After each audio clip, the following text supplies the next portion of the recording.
আসসালামু আলাইকুম দর্শক। সাবেক রাষ্ট্রপতি আব্দুল হামিদ দেশে ফিরেছেন। থাই এয়ারওয়েজের একটি ফ্লাইটে করে গতকাল রাত 1:30টার সময় বাংলাদেশে অবতরণ করেন। তার পরনে ছিল শার্ট ও লুঙ্গি এবং তাকে অনেক বিধ্বস্ত দেখাচ্ছিল। তথ্যটির সততা নিশ্চিত করেছেন বিমানবন্দর থানা সূত্র। গত 7 মে গভীর রাতে চুপিসারে তিনি শাহজালাল আন্তর্জাতিক বিমানবন্দর থেকে ব্যাংককের উদ্দেশ্যে রওনা হন। তাহলে তিনি কেন ফিরে আসলেন? তার উদ্দেশ্য কি, বা কার নির্দেশে তিনি এসেছেন? তিনি কি সবুজ সংকেত পেয়েছেন? অনেকের মনে এই প্রশ্ন জেগেছে। হামিদের দেশ ত্যাগের পরে দেশে তুমুল বিতর্ক শুরু হয়, সরকারের তীব্র সমালোচনা শুরু হয়, এক পর্যায়ে আন্দোলন গড়ে ওঠে। সেই আন্দোলনে বেশিরভাগ রাজনৈতিক দল অংশগ্রহণ করেন এবং তারা প্রধান উপদেষ্টার বাসভবন যমুনা অবরুদ্ধ করেন। পরবর্তীতে আওয়ামী লীগের রাজনীতি নিষিদ্ধ করে প্রজ্ঞাপন জারি করে সরকার। মূলত আব্দুল হামিদের কারণেই আওয়ামী লীগ নিষিদ্ধ হয়েছে।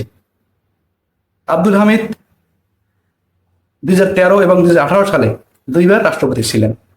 আব্দুল হামিদের বিরুদ্ধে কিশোরগঞ্জ থানায় আন্দোলনে গুলি এবং হামলার ঘটনায় মামলা রয়েছে। তার ফিরে আসায় অনেকেই অবাক হয়েছেন। সংবাদটি প্রকাশিত হয়েছে দৈনিক কালবেলা পত্রিকায়। আমি সংবাদের কিছু অংশ আপনাদেরকে পড়ে শোনাচ্ছি। সাবেক রাষ্ট্রপতি আব্দুল হামিদ দেশে ফিরেছেন।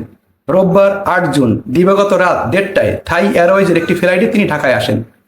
কালবেলাকে তথ্যটির সত্যতা নিশ্চিত করেছেন বিমানবন্দর থানা সূত্র।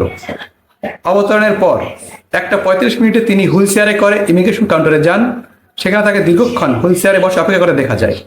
পরে রাত 2:45টার সময় ইমিগ্রেশন সম্পন্ন হলে তিনি বিমানবন্দর ত্যাগ করেন। এ সময় তার পরনে ছিল শার্ট ও লুঙ্গি। আব্দুল হামিদকে বেশ বিধ্বস্ত দেখাচ্ছিল বলে জানিয়েছে সূত্রটি। আব্দুল হামিদ দেশ ছাড়ার পরে গুঞ্জন ছড়ায় যে সরকারের নির্দেশেই তিনি দেশ ত্যাগ করতে পেরেছেন।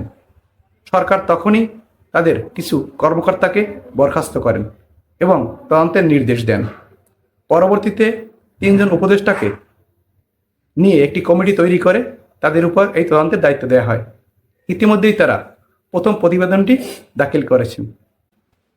দর্শক, আব্দুল হামিদ দেশে ফেরার কারণে মানুষের মনে অনেক সন্দেহ জেগেছে। কারণ অতীত সরকারের পালিয়ে যাওয়া কোনো ব্যক্তি দেশে ফেরেননি, তাহলে তিনি কেন ফিরলেন? তার কি সবুজ সংকেত দেওয়া হয়েছে, বা তিনি কার নির্দেশে এখানে এসেছেন?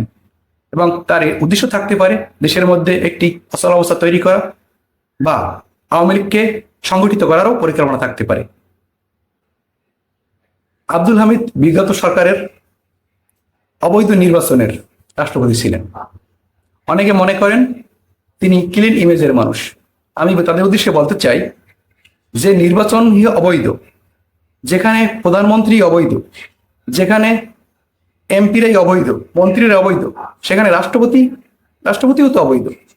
তাহলে তিনি কি করে ক্লিন ইমেজের হন? ক্লিন ইমেজের হতেন তাহলে তিনি রাষ্ট্রপতি হতেন না।